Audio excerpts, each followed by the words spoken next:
अस्सलाम वालेकुम स्टूडेंट्स, मेरा नाम नुमान खालिद है और आपको यूट्यूब के इस मुनफरद चैनल होम ऑफ अकाउंटेंसी पे खुश आमदीद कहते हैं। प्यारे बच्चों, आज हम लोग इस सीरीज में से क्वेश्चन नंबर 4 को डिस्कस करने जा रहे हैं। और ये क्वेश्चन है सिंगल एंट्री सिस्टम का। और ये हमारे पास प्रैक्टिस बुक है एमआरएफ और सैयद अफजल साहब की। और ये उसका चैप्टर नंबर 16 होता है, जिसमें से ये हम प्रैक्टिस क्वेश्चन करने लगे हैं। इससे पहले हम लोगों ने जो लेक्चर स्पेंड किए हैं वो इस लेक्चर की डिस्क्रिप्शन में मैंने रखे हैं। आप वहां से उसको देख सकते हैं और अपनी ज़रूरत के मुताबिक इसको यूटिलाइज भी कर सकते हैं। आज का अलबत्ता जो हमारा क्वेश्चन है वो बड़ा ही इंपॉर्टेंट है, जैसा कि आप देख सकते हैं कि ये हमारे पास 2014, 15, 17, 18, 19, 2021 के एनुअल, 2020, 15, 18 और 20 के सप्लीमेंट्री एग्जाम में पूछा गया क्वेश्चन है। बड़ा ही आसान सा क्वेश्चन है, लेकिन इसमें एक लॉजिक है, वो है एडजस्टमेंट की। तो चलते हैं इस क्वेश्चन की तरफ। इससे पहले कि हम लोग इस क्वेश्चन का आगाज करें, जो व्यूअर्स ऑलरेडी चैनल को सब्सक्राइब कर चुके हैं उनका बहुत बहुत शुक्रिया।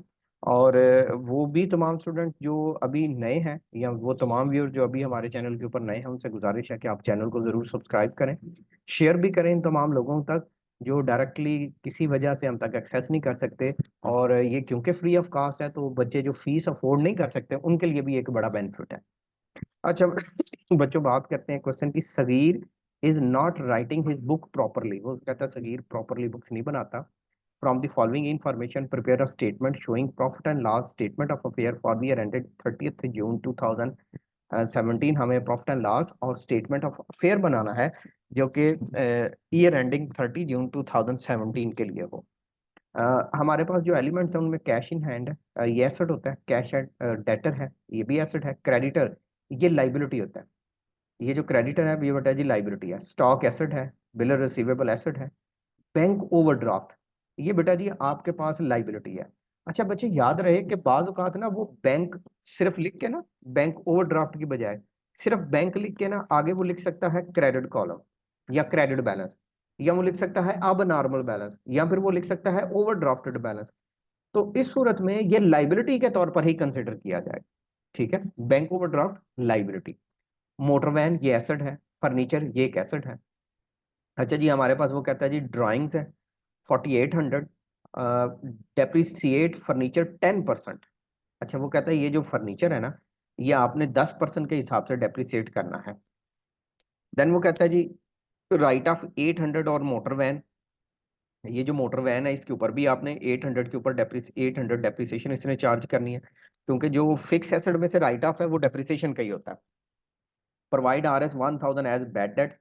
तो ये जो डेटर है जी इसके ऊपर आपने एज अ बैड डेट जो है वो एडजस्टमेंट करना है। एंड 5% रिजर्व ऑन डेट, और 5% रिजर्व ऑन डेटर भी आपने कैलकुलेट करना है। प्रोवाइड 1600 ऑन बिल रिसीवेबल, और ये जो बिल रिसीवेबल है इसके ऊपर आपने 1600 भी कैलकुलेट करना है। अच्छा जी, रिक्वायर्ड क्या किया गया है? एज यूजल जो यहाँ से वो मांग चुका है प्रॉफिट एंड लॉस। अच्छा मेरे बच्चों, आपने गौर किया होगा कि ये जितनी भी डेप्रिसिएशन थी या कोई भी और एडजस्टमेंट थी वो मैंने इस राइट साइड के कॉलम को लिखी। पहले तो हम देख लेते हैं उसमें से ओपनिंग बैलेंस कौन सा है और एंडिंग कौन सा है। ये लिखा है 1/7/2016, ये ओपनिंग है। और ये लिखा है 30th जून 2017, ये एंडिंग है। ओपनिंग के ऊपर एडजस्टमेंट नहीं करनी, हमने सिर्फ एंडिंग के ऊपर एडजस्टमेंट करना है। ये बात मेरे बच्चों आपने बड़े ध्यान से याद रखना है। जितनी भी एडजस्टमेंट्स होती हैं वो एंडिंग बैलेंस के ऊपर होंगी, एंडिंग स्टेटमेंट ऑफ अफेयर पे होंगी, एंडिंग कैपिटल को कैलकुलेट करते होंगी, ओपनिंग के ऊपर नहीं होगी। अच्छा, इस क्वेश्चन में बेटा जी ना ही ओपनिंग कैपिटल है और ना ही एंडिंग कैपिटल है, तो इसमें दो स्टेटमेंट ऑफ अफेयर बनेगी। एक ओपनिंग स्टेटमेंट ऑफ अफेयर बनेगी और एक बेटा जी एंडिंग स्टेटमेंट ऑफ अफेयर बनेगी। अच्छा जी मेरे बच्चों, ऐसा करते हैं कि प्रीवियस किसी क्वेश्चन से स्टेटमेंट ऑफ अफेयर का स्केच जो है वो कॉपी कर लेते हैं और उसको ही यहाँ पे यूज कर लेते हैं, ताकि हमारा जो है वो वक्त बच जाए। अच्छा जी, ये स्टेटमेंट ऑफ अफेयर का ही स्केच है, बल्कि नया ही बना लेते हैं यार, आपको जरा अंडरस्टैंडिंग ज्यादा अच्छे से हो जाएगी। सबसे पहले तो बेटा आप लिखना solution to the problem number या क्वेश्चन नंबर जो आपके पास मौजूद होगा। मेरे पास ये 7 है, तो आप प्रॉब्लम नंबर 7 लिख लीजिएगा। आप जब स्टेटमेंट ऑफ अफेयर बनाते हैं तो मेरा बेटा आप इसमें 4 कॉलम बनाते हैं। एक आपके पास एसेट साइड है, देन आपके पास अमाउंट है, देन आपके पास लाइबिलिटी एंड कैपिटल है, और देन अमाउंट है। यहाँ पे आप लिखते हैं जी एसेट्स, और यहाँ पे अमाउंट। देन आपके पास लाइबिलिटी एंड कैपिटल, देन आपके पास अमाउंट। अच्छा जी मेरे बच्चों, आप जब इसको लेबल करें तो लेबल करते हुए कुछ चीज़ों का आप ख्याल रख लें जी।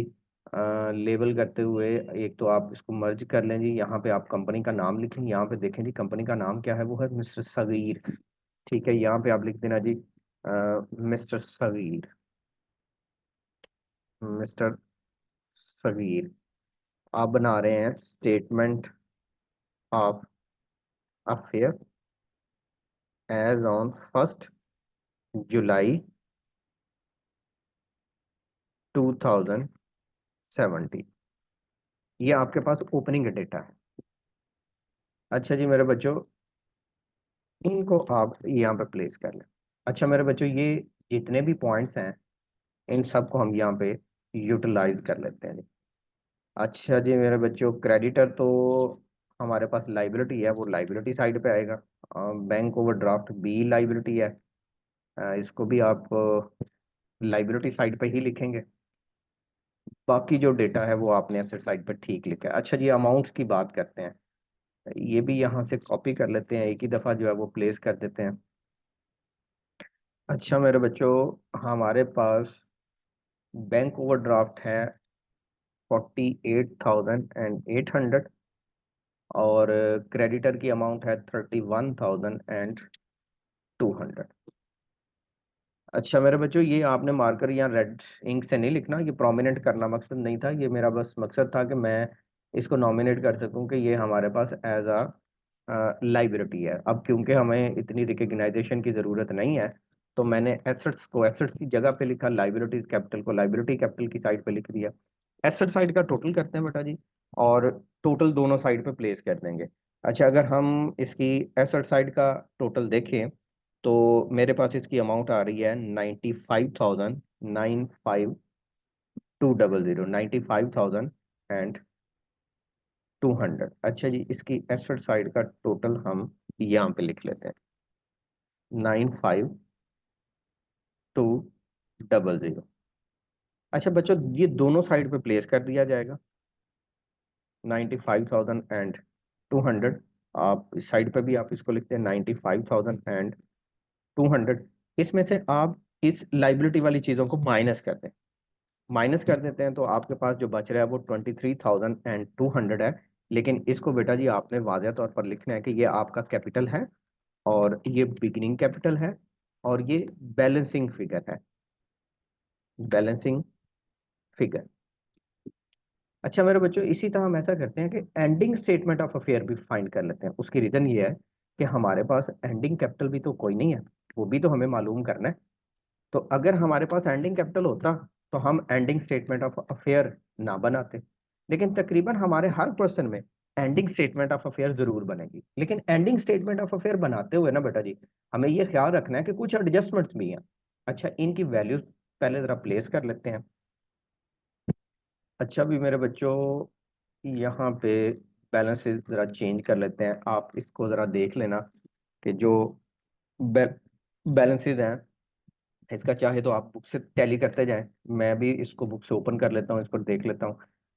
एंडिंग स्टेटमेंट ऑफ अफेयर में जो कैश की वैल्यू हमारे पास लिखी है वो 900 नहीं है, बल्कि वो हमारे पास एक डिफरेंट फिगर है, और वो हमारे पास है 2800, 2800। अच्छा मेरे बच्चों, डेटर के ऊपर दो एडजस्टमेंट है, एक बैड डेट्स की है और एक प्रोविजन है। इस वजह से जो डेटर का बैलेंस है वो आपने इनर कॉलम में लिखना है 21400, 21,400। अच्छा मेरे बच्चों, इसमें से हम एडजस्टमेंट परफॉर्म करते हैं। आप यहां से माइनस कर दें, माइनस बैड डेट्स। बेटा जी, ये हमारे पास अमाउंट कितनी है 1,000। आप इसको सब्ट्रैक्ट कर दें, सब्ट्रैक्ट करने से आपके पास जो वैल्यू बचेगी उसके ऊपर आपने प्रोविजन लेना है। यहाँ पे मेरे पास वो अमाउंट आती है 20400, 20,400।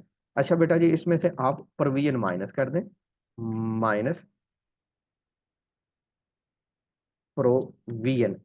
प्यारे बच्चों, जो आपने प्रोविजन लेना है ना, उसकी परसेंटेज मेंशन है, वो 5% है। 40400 का 5% लेना है। मेरे बच्चों, ये मेरे पास जो अमाउंट आ रही है उसको मैं यहाँ पे प्लेस कर दूंगा 1020। अब आपने इस वैल्यू को यहाँ से सब्ट्रैक्ट कर देना है, और सब्ट्रैक्शन के बाद जो वैल्यू आएगी इसको आपने आउटर कॉलम में प्लेस करना है। अच्छा, ऐसा करते हैं कि इस वैल्यू को जरा, बाकी जो इसकी वैल्यूज हैं उसको चेंज कर देते हैं। ये वाली सारी अरेज कर देते हैं। अच्छा मेरे बच्चों, इसको जरा आप डिफरेंस लें तो ये वैल्यू आती है 19380। अच्छा बच्चों, स्टॉक की तरफ आते हैं। स्टॉक के ऊपर कोई एडजस्टमेंट नहीं, 37,400। अच्छा, बिल रिसीवेबल पे बेटा जी एडजस्टमेंट है। बिल रिसीवेबल की जो ओरिजिनल अमाउंट है वो 28,800 है। अच्छा, इसमें से आप माइनस कर दें किसको, रिजर्व को, माइनस लेस रिजर्व। आपके पास बेटा जी जो रिजर्व की अमाउंट है वो कितनी वैल्यू से है, वो है 1600। अच्छा जी मेरे बच्चों, 28,800 में से आप इस रिजर्व की वैल्यू को सब्ट्रैक्ट कर दें, और सब्ट्रैक्ट करने से जो अमाउंट आएगी उसको आप आउटर कॉलम में प्लेस कर दें। अच्छा मेरे बच्चे, हमारे पास जो रिजर्व की अमाउंट आ रही है वो है 27200। अच्छा मेरे बच्चों, नेक्स्ट हमारे पास है मोटर वैन। इसके ऊपर भी बेटा जी एडजस्टमेंट है। इसकी जो ओरिजिनल वैल्यू है वो मैं लिखने लगा हूँ, माइनस कर देते हैं डेप्रिसिएशन पे। अच्छा मेरे बच्चों, इसके ऊपर डेप्रिसिएशन की फिक्स अमाउंट है, ठीक है, उसको आपने यहाँ से माइनस कर देना है। और वो डेप्रिसिएशन की जो फिक्स अमाउंट है वो है 800। आप इसमें से 800 को सब्ट्रैक्ट कर दें। आप जब सब्ट्रैक्ट करेंगे तो आपके पास जो अमाउंट आएगी उसको हम यहाँ पे प्लेस कर देंगे 3400। अच्छा मेरे बच्चों, सेम इसी तरह फर्नीचर भी है, लेकिन फर्नीचर के ऊपर तो उसने बोला है कि 10% डेप्रिसिएशन है। आप इसके ऊपर डेप्रिसिएशन बेटा चार्ज करेंगे 3400 का 10%, तो वो जो आपके पास अमाउंट आएगी वो 340 वैल्यू अमाउंट आएगी। तो इसमें से आप 340 को माइनस कर दें। माइनस करने से जो अमाउंट आएगी उसको आप आउटर कॉलम में प्लेस कर दीजिएगा 3060। मेरे बच्चों, एसेट साइड सारे का टोटल कर ले और उसको यहाँ पे प्लेस कर दें। आपके पास जो एसेट साइड का टोटल करके जो वैल्यू आ रही है वो है 93240। अच्छा मेरे बच्चों, अब आते हैं इसकी लाइबिलिटी वाली साइड पे। मैं एंडिंग एलिमेंट्स को लिख रहा हूँ, ठीक है, एंडिंग वैल्यूज को मैं लिख रहा हूँ। यहां से भी ना बेटा जी, आपने एंडिंग क्रेडिटर लेना है 28,400, एंडिंग ओवरड्राफ्ट लेना है 39,200। इसको मेरे बेटे आप एंडिंग स्टेटमेंट ऑफ अफेयर में प्लेस कर दें। अच्छा, एंडिंग क्रेडिटर की अमाउंट आपके पास कितनी है जी, 28400। एंडिंग ओवरड्राफ्ट की है 39,200। एसेट साइड का टोटल करेंगे, इसमें से इन दोनों वैल्यूज को सब्ट्रैक्ट कर दें, तो आपके पास जो बैलेंसिंग फिगर, जो डिफरेंस लेके वैल्यू आएगी वो आपका एंडिंग कैपिटल होगा, जो कि मेरे पास अमाउंट आ रही है 25640। ये हमारे पास एंडिंग कैपिटल है, ये हमारे पास ओपनिंग कैपिटल था। अब आते हैं statement of profit and loss की तरफ। यहाँ पे आप स्केच अगर बना लें तो ज्यादा मुतबर है, ना भी बनाए तो कोई मसला नहीं है। सबसे पहला काम आपने सेम वही करना है कि आपने स्टेटमेंट को लेबल करना है।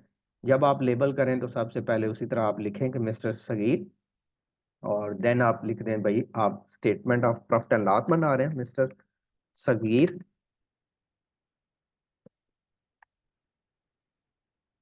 Statement of profit and loss, profit and loss for the year ending. अच्छा जी मेरे बच्चों, यहाँ पे आप लिख दीजिएगा पर्टिकुलर, और यहाँ पे आप लिख दीजिएगा जी अमाउंट। सबसे पहला काम एंडिंग कैपिटल। इसमें बेटा जी आपने ऐड करना होता है ड्राइंग्स को, इस क्वेश्चन में है, लेकिन इस क्वेश्चन में ना फ्रेश कैपिटल कोई नहीं है बेटा जी। उसका आपने जरा ख्याल कर लेना है कि फ्रेश कैपिटल की वैल्यू आप कंसिडर ना करें। अच्छा, पहले मैं एंडिंग कैपिटल लिख लूँ और ड्राइंग्स को लिख लूँ, फिर बाकी की वैल्यूज लिख देते हैं। 25640। बेटा जी जो ड्राइंग है उसको आप ऐड कर दें, 4800। ऐड करने के बाद जो आपके पास वैल्यू आ रही है उसको आप यहाँ पे प्लेस कर दें। बेटा जी यहाँ पे जो वैल्यू प्लेस हो रही है वो आपके पास आ रही है 30440। इसमें से बेटा जी आप ओपनिंग कैपिटल को लेस कर दें, 23200। यहाँ पे आपने नाम देना है एडजस्टेड कैपिटल, एडजस्टेड कैपिटल। इसमें से आप लेस कर दें, माइनस कर दें ओपनिंग कैपिटल। तो आपके पास जो आंसर आ जाएगा वो नेट प्रॉफिट का होगा। ले बच्चों, मेरे पास इसका जो आंसर कैलकुलेट होके आ रहा है वो है 7240, और वो एग्जैक्टली जो यहाँ पे आंसर मेंशन किया गया है सेम वैसा है। ले बच्चों, ये हमारे पास था प्रॉब्लम नंबर 7। इंशाल्लाह हाजिर होंगे एक नए लेक्चर में जिसमें हम डिस्कस करेंगे अपने पास एक और पास पेपर की जो है वो एग्जाम्पल। और वो पास पेपर की जो हमारे पास एग्जाम्पल है वो 2016 का सप्ली पेपर है, और यूनिवर्सिटी ऑफ गुजरात का भी 2016 का एनुअल पेपर है। तो पंजाब यूनिवर्सिटी का भी और सरगोदा यूनिवर्सिटी का भी और पंजाब यूनिवर्सिटी और यूओजी का भी ये एक इम्पॉर्टेंट क्वेश्चन है, क्वेश्चन नंबर जो 8 है। इंशाल्लाह हाजिर होंगे बेटा जी इस लेक्चर में। तब तक अपना ख्याल रखिएगा, दुआ में याद रखिएगा। अल्लाह हाफिज।